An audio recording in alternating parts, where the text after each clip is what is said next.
Sheikh chilli नाम का एक लड़का रहता था। उसकी माँ बहुत गरीब थी।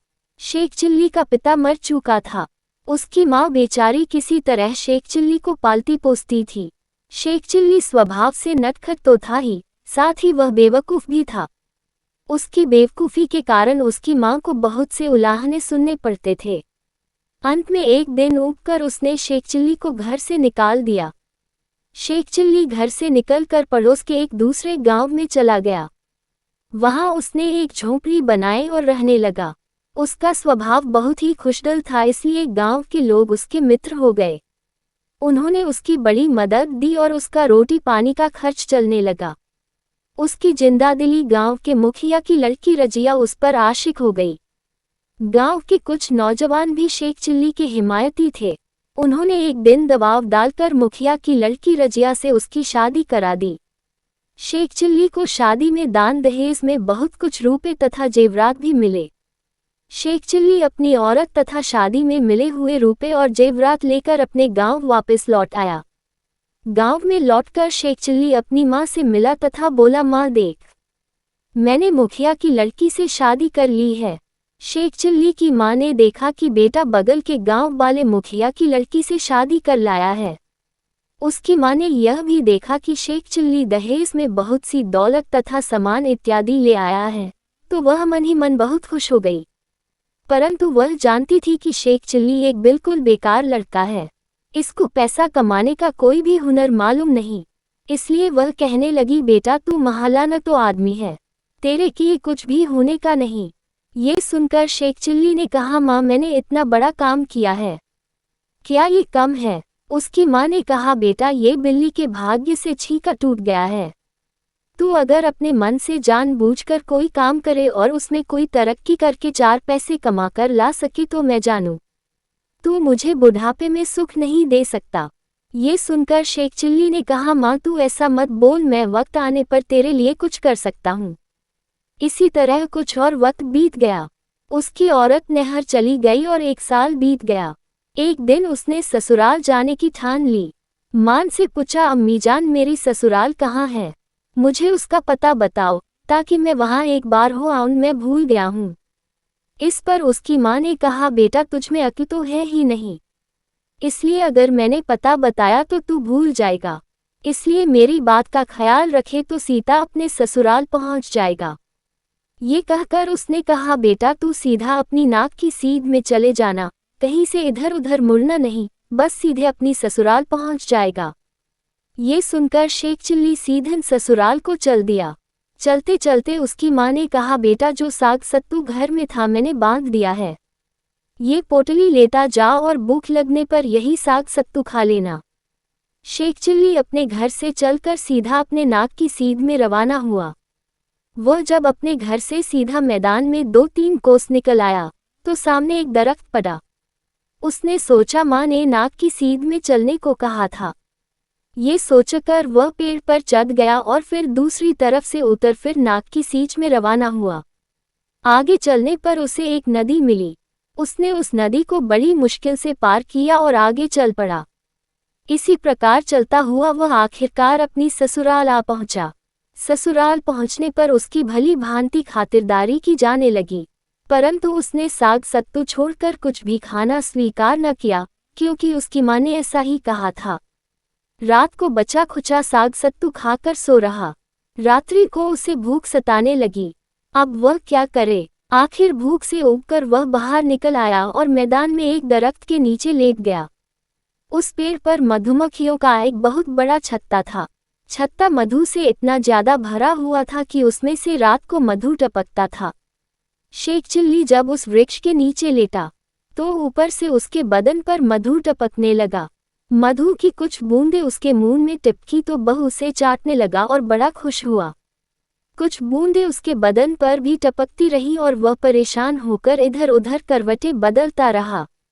शेख चिल्ली बेवकूफ तो था ही, उसे इस बात का पता नहीं लग सका कि आखिर पेड़ पर से क्या चीज उसके बदन पर टपकती है।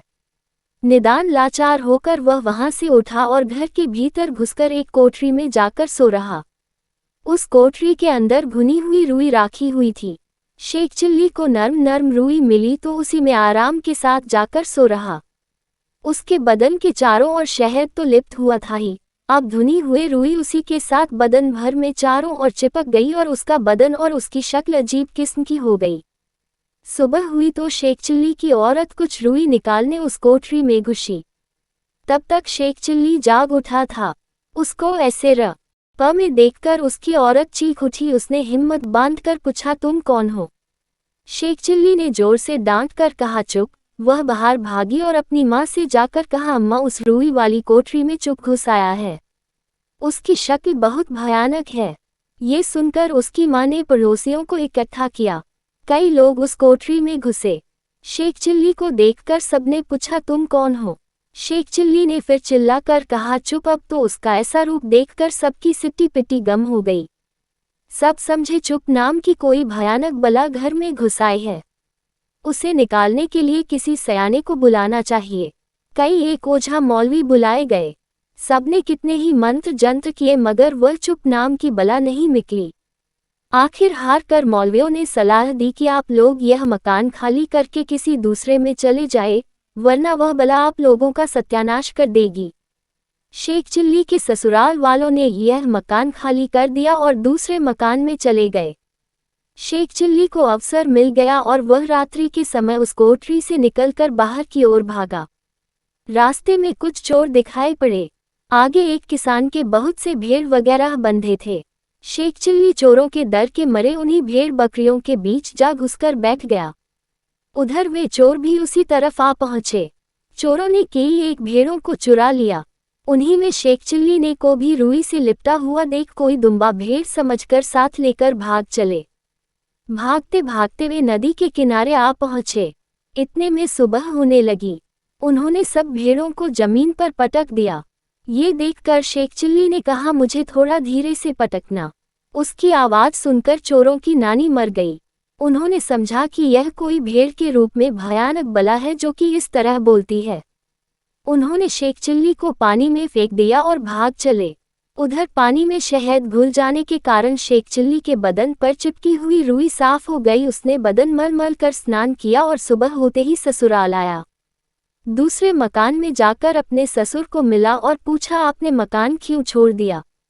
ससुर ने कहा, मेरे मकान में कोई चुप नाम की बला घुस गई है।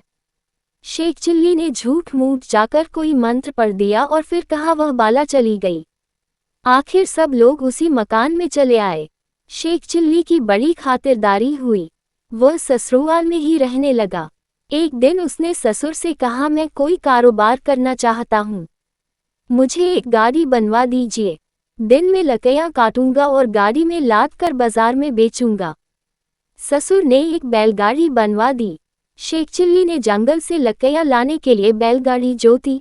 बैलगाड़ी लेकर वह चला तो कुछ आगे जाकर गाड़ी जंगल में चराचूं की आवाज़ करने लगी। शेख चिल्ली ने सोचा, यह मेरे कारोबार का पहला दिन है और यह गाड़ी साली अपशकुन कर रही है। आरे की मदद से गाड़ी को काटकर टुकड़े टुकड़े कर दिया तथा उसे वहीं फेंक फांक कर आगे लकड़ी काटने चल दिया। शेख चिल्ली एक मोटा पेड़ देखकर उसी पर चढ़ गया। एक बहुए ही मोटी डाल पर जा बैठा और कुल्हाड़ी से काटकर जब थक गया तो आरा हाथ में उठाकर उसी से उसने उस डाल को काटना शुरू किया। इतने में एक आदमी नीचे गुजरा। उसने जब शेख चिल्ली को डाल काटते देखा तो ठहर गया। गौर से देखने पर उसको मालूम हुआ कि शेख चिल्ली उसी डाल को डांट रहा था जिस पर कि वह बैठा हुआ है। उसने कहा, अरे मूर्ख, तू जिस डाल पर बैठा है उसी को काट रहा है। इस तरह तू डाल के साथ साथ खुद भी नीचे गिर जाएगा। शेख चिल्ली ने कहा, अरे जा जा, मैं भला जमीन पर कैसे गिर सकता हूँ। वह आदमी वहीं ठहर गया। थोड़ी देर में डाल कट गई और डाल के साथ साथ शेख चिल्ली भी नीचे आ गिरा। तब शेख चिल्ली उसको कहने लगा, आप तो बहुत बड़े आदमी मालूम होते हैं, मुझे ये तो बताइए कि मैं कब मरूंगा। इस पर उस आदमी ने कहा, मैं ये सब नहीं जानता, मगर शेख चिल्ली कहाँ छोड़ने वाला था।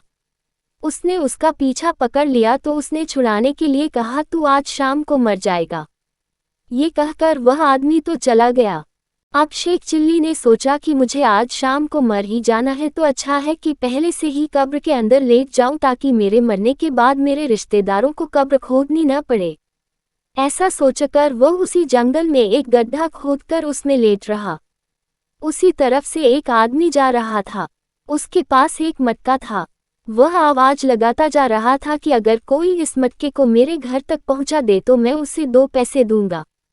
ये सुनकर शेख चिल्ली झटपट कब्र के अंदर से उठकर खड़ा हुआ और कहने लगा, लाओ मैं तुम्हारा मटका ले चलता हूँ। ये सुनकर उस आदमी ने वह मटका शेख चिल्ली के हवाले किया। शेख चिल्ली उसे लेकर चल पड़ा।